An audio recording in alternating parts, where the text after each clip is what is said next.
It's important to distinguish between sadness and depression. Sometimes people will say everybody experiences depression, right? Well, the fact of the matter is everybody does not experience depression, but it is normal to feel sad on some occasions. If you break up with somebody or if you lose a job that you really wanted to have, it's appropriate to be sad and to be tearful at those times. But sadness, again, does not equal depression. Depression is a mood disorder that affects how we think, feel, and handle really all of life's activities.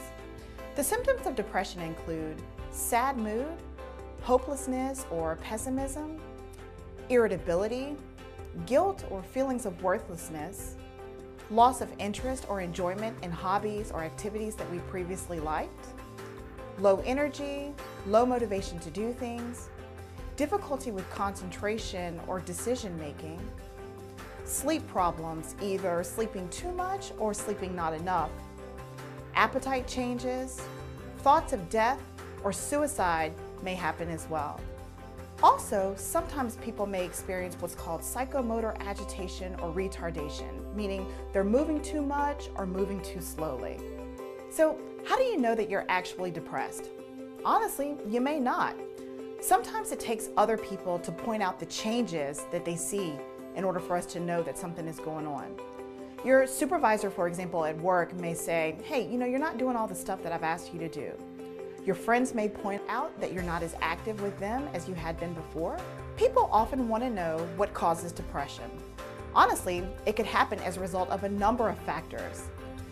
Depression could be present because of biological, genetic, or even environmental factors. Depression happens in both men and women.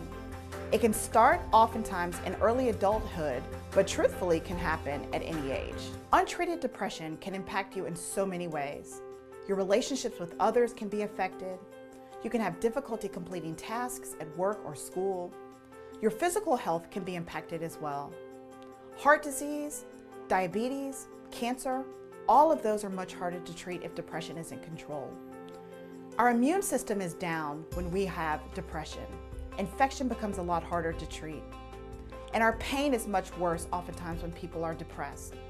People who have problems with pain typically have very complicated medication regimens. And if you're depressed and having difficulties with concentration, it's hard to follow the recommendations that the doctor sets out.